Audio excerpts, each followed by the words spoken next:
good morning or good evening. I hope you are all always well.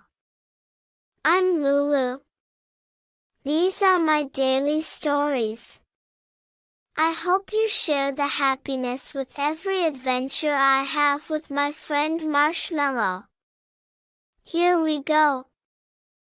It began on a rainy afternoon. The kind of rain that wasn't dramatic or stormy, just long and moody, like the sky was in a thoughtful mood. The kind of rain that made everything feel quieter, slower, softer. Lulu sat on the living room floor, building a tall tower out of marshmallows and toothpicks.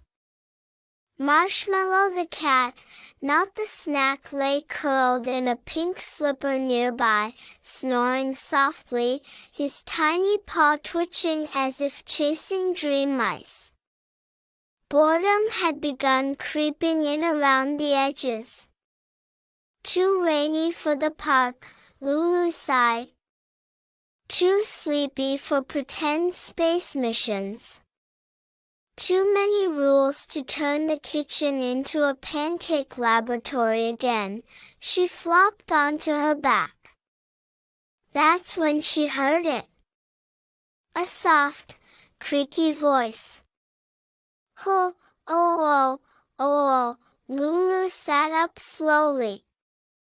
Did you hear that? She whispered. Marshmallow opened one eye. He had most definitely heard it. The sound came again. A sort of whisper. A beckoning breeze through old wood. Ho! Lulu stood. Is someone calling me? She followed the sound through the hallway, past the bathroom, which sometimes growled because of the weird pipes, and up to the end of the hall where a tiny wooden door sat, half forgotten, above the hallway coat rack.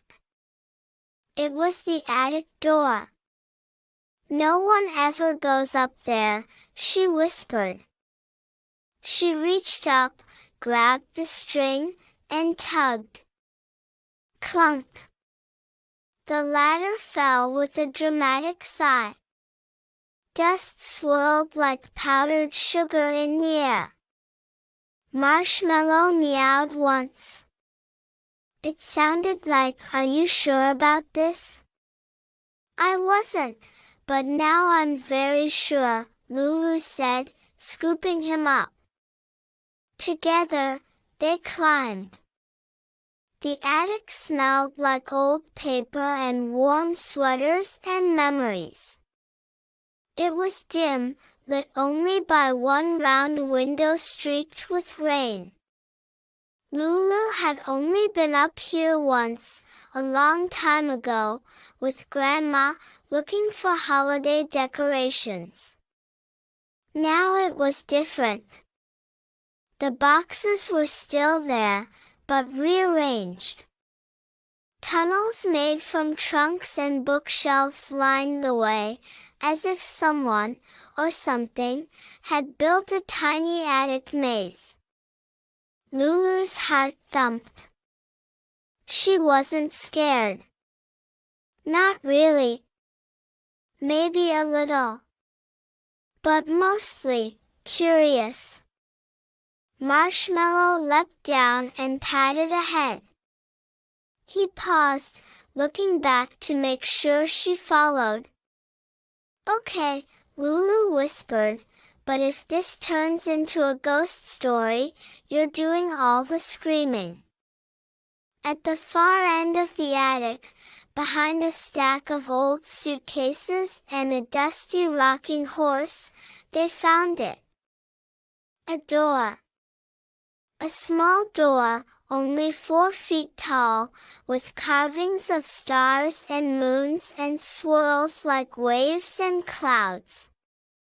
And on the doorknob, a golden tag that read, "For Dreamers Only."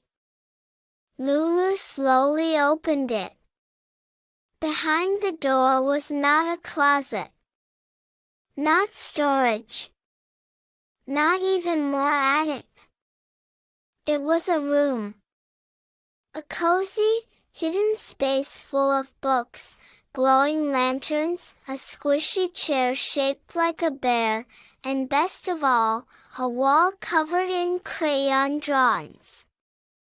Lulu stepped inside, wide-eyed.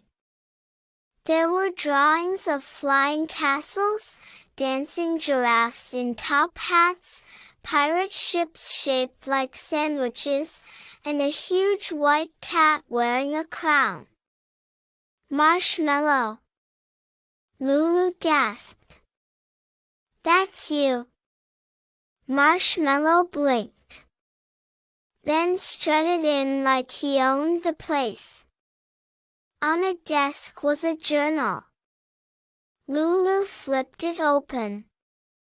The first page read, "To the next dreamer, this room is a secret. A treasure. A place to imagine, invent, and be as weird as you want.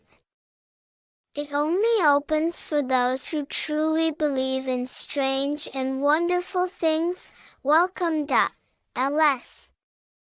Lulu's eyes sparkled. She flipped through pages of inventions, stories, doodles, and poems. Some were written in glitter pen, others in backwards handwriting. At the back was a page titled, "List of Things to Try in This Room. Pretend you're a professor of cheese studies. Build a time machine out of socks. Host a dance party for invisible gnomes. Design a flying umbrella. Nap under the bookshelf and dream of dragons." "I want to do all of these," Lulu whispered, sitting cross-legged in the center. Marshmallow climbed into the bear-shaped chair, made a circle, and curled up.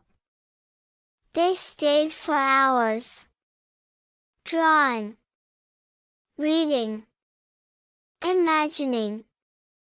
Lulu wrote a whole story about a detective goat who solved crimes using only riddles and peppermints. Marshmallow designed a new flavor of pie on a napkin using crayons and cat fur. It involved tuna, obviously. As the rain slowed and the sunlight began to return, Lulu closed the journal, wrote her name on the last page, and added P.S. "I will be back. Often. This is officially my hideout now. P.P.S. Marshmallow is the mayor." When she came back down from the attic, she had dust in her hair, a silly grin on her face, and an enormous sense of adventure glowing in her heart. "Where were you?" her mom asked, pouring tea. Lulu shrugged. "Just upstairs."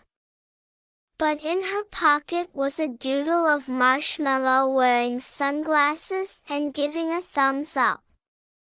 She smiled. "Some places are too special to explain."